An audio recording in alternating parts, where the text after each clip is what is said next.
Hi friends, welcome back. It's Michelle here from happyhealthyher.com. And in this week's Compassionate Chat, we are talking about the confusing nature of narcissistic abuse. It is totally illogical, and we're going to get into some of the ways that tends to be true in hopes that it will help you navigate those types of relationships and protect yourself. To begin, as an INFJ personality type myself, I'm always looking for connections between things. I thrive on logic and things just making sense. So I actually think that many empathetic and compassionate people function in the same way. We're trying to understand the perspectives of others so that we can all just get along. What is incredibly troubling and confusing about narcissistic abuse is the absence of logic.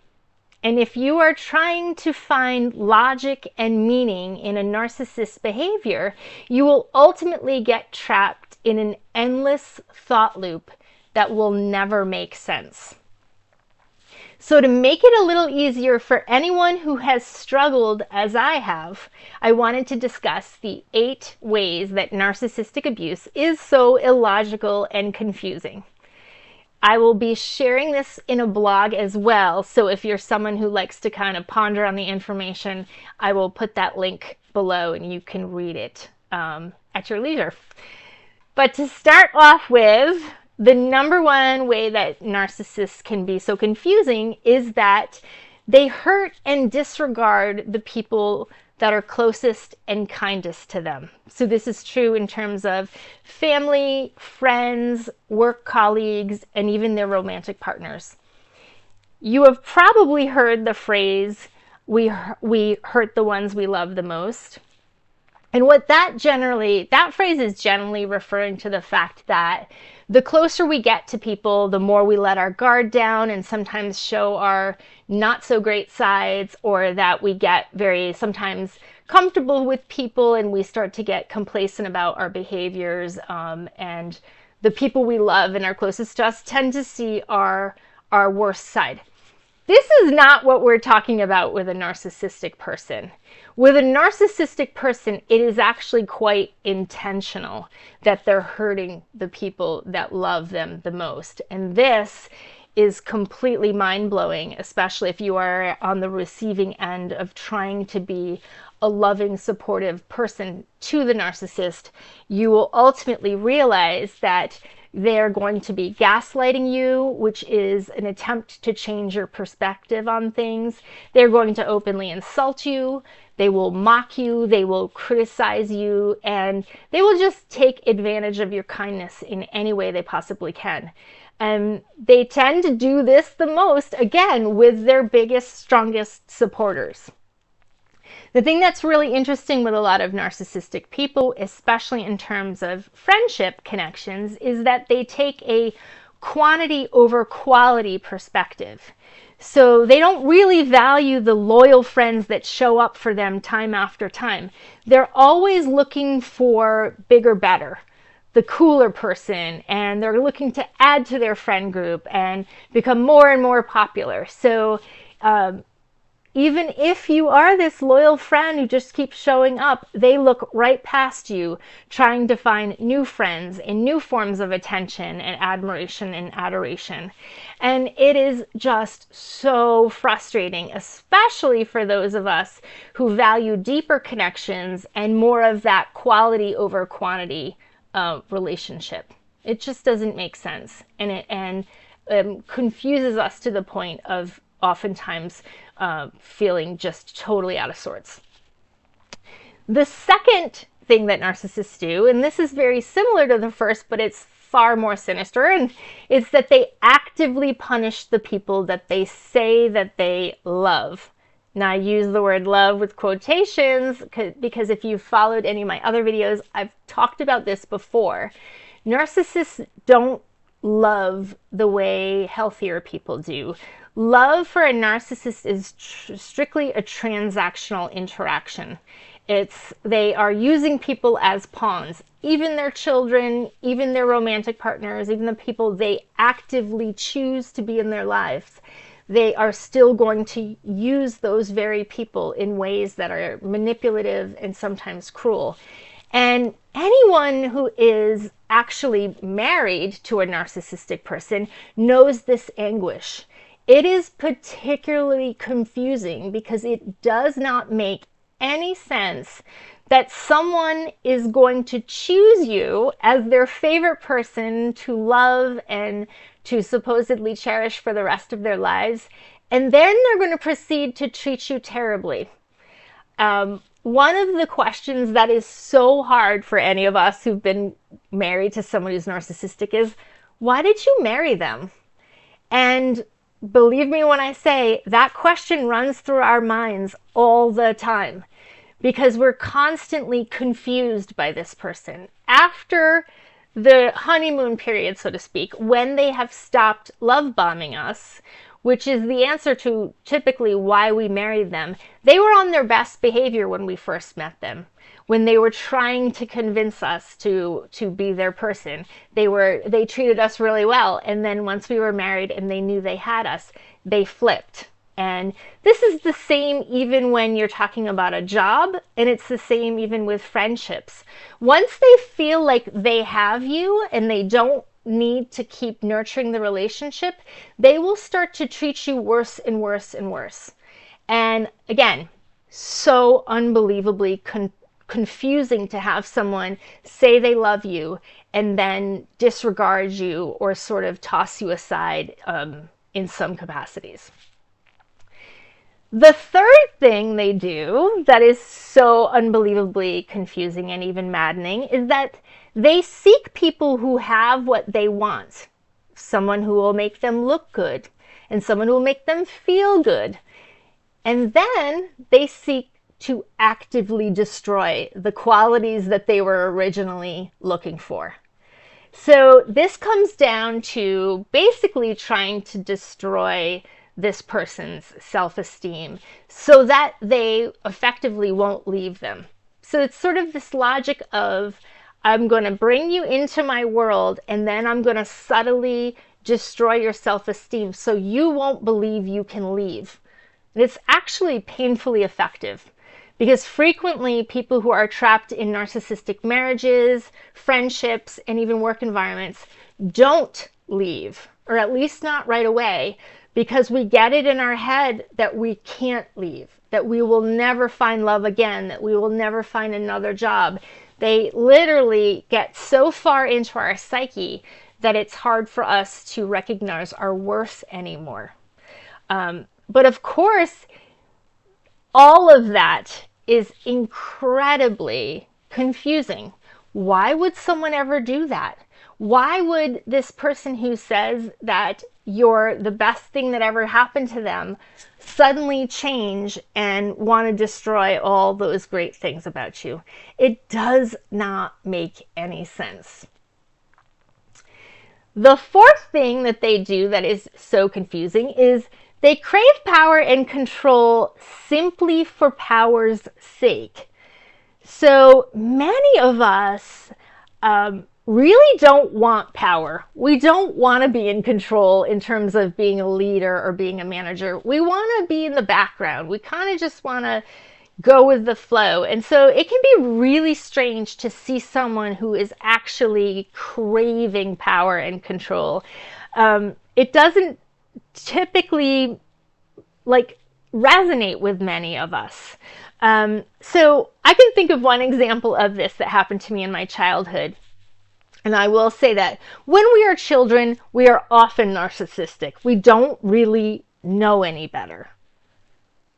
So the situation where this took place, I really don't, I don't necessarily know that the boy who did this to me is now narcissistic or if he grew up to be narcissistic. I just know when he was a child, he did this. He craved power and control and liked to sort of manipulate.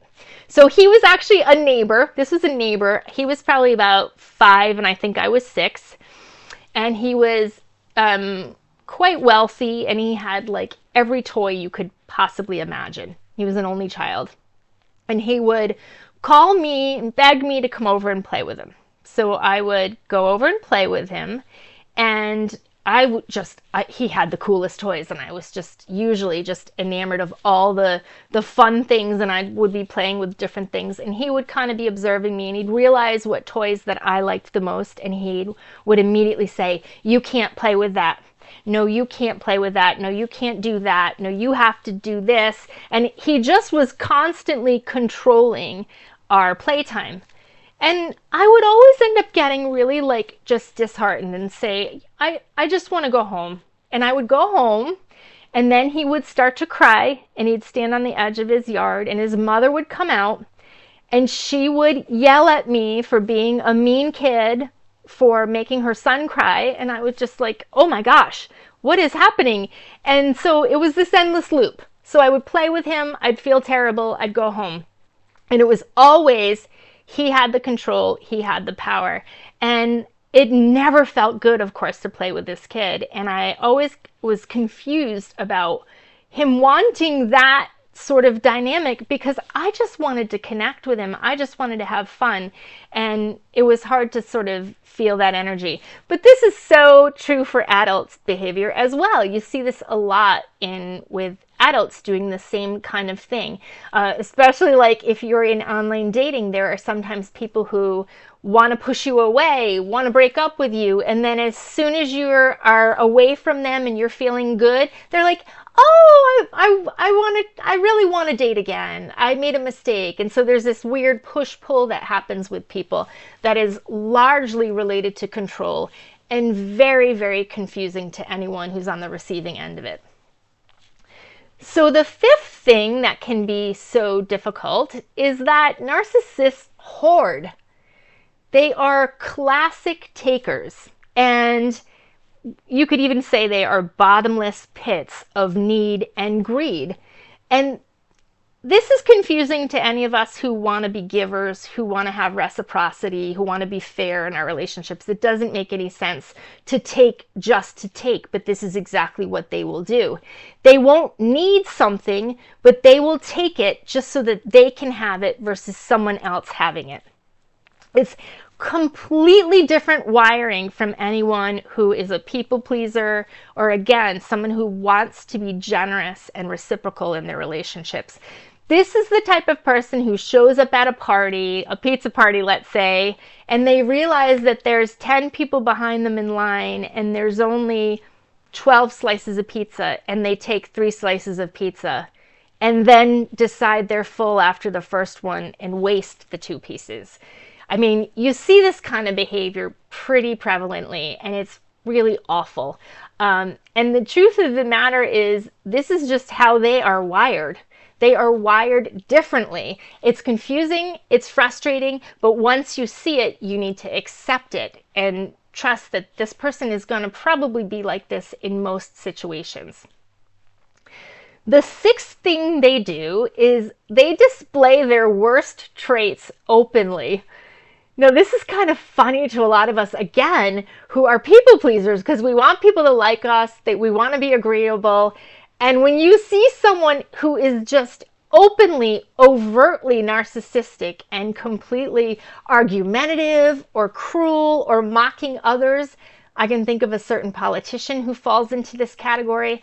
They're openly nasty all the time, and yet still people support them and love them and want to be around them. It's the strangest thing to witness, because it's contrary to the way most of us have been raised and the most of us are wired. Many of us want to be kind. We want to show up with our best selves, and you see someone like that and it just doesn't make any sense at all. The seventh thing is that their abusive behavior is done in the name of good. This one is super tricky to spot, and this is the pattern that often takes place with a covert narcissist. This is the person who pretends to be really nice and sweet and then meanwhile they're really actually cruel and manipulative. So these are like nonprofit leaders who are pretending to want to advance humanity, but really they're actually trying to get a huge salary, lots of attention, and they ultimately bully their staff and underpay everyone who works for them. Or the church administrators who are holier than thou and preaching that we should all be pious and not have sexual affairs, but meanwhile they're having multiple sexual affairs and doing everything they're telling everyone else not to do. So of course we're talking about hypocrisy here.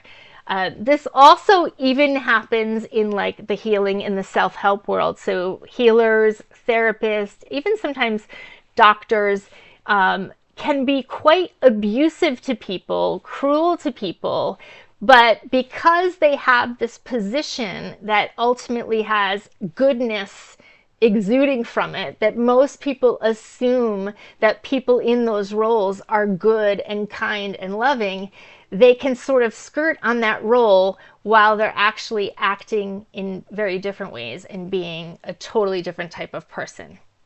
So this, again, super, super confusing if you encounter this and you're trusting this person and you're supporting this person because you think they have great intentions, when ultimately their only intention is to abuse, manipulate, and use other people. It's heartbreaking to actually realize this.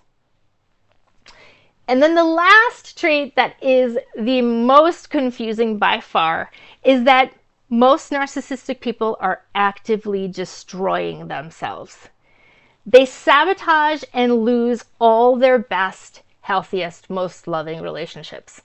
They overspend their money just to look good and to have prestige. So they're actually like broke and living, with major debt. They might even harm themselves with drugs and alcohol. And I personally have noticed a link between narcissism and addiction. Not everybody says this is true, but I have actually seen it firsthand in some cases. And when you consider the fact that the alcoholic chooses alcohol over everything and everyone else in their lives, you can sort of see that correlation. I'm not trying to shame anyone with addiction. I'm just saying that there is some correlation of addictive behavior and narcissistic behavior, and the overlap is oftentimes in how much they actually destroy themselves and all of their connections. I've talked about how narcissists have their own karma, that they actually do get their karma. It plays out oftentimes right in front of us. I will link to the video in which I talked about that before, but the interesting thing about that, though, is when we see, most of us who are really empathetic and supportive, when we see someone getting that karma, when we see someone sort of destroying their own lives, we tend to want to pity them. We want to help them. We want to assume the best intentions for them. And unfortunately, that becomes a trap, because they don't have the same wiring that we do. They don't have the desire to better themselves and to help and support other people. They are motivated by a lot of negative, dark energy, and oftentimes they're consumed with that. And you can feel some empathy for them, but you just don't want to get trapped in feeling too sorry for them, because when you really look at the scenario, you see that they are doing it to themselves, and they will pull others down with them. So the bottom line of all of this is that we must be able to recognize and accept the lack of logic in a narcissist's behavior. Only when we do that can we actually protect ourselves and conserve our energy, so that we're only connecting with people who have healthy intentions and really do love and support us. So, as always, I really hope this was helpful. If it was, please like, Please subscribe, share with friends, and leave me a comment. I'm really curious to know what you think about my work. I don't get a lot of comments on these videos, and I really hope to that people will engage because I answer every one of the comments. As always, I wish you happiness and good health, and I thank you for being with me.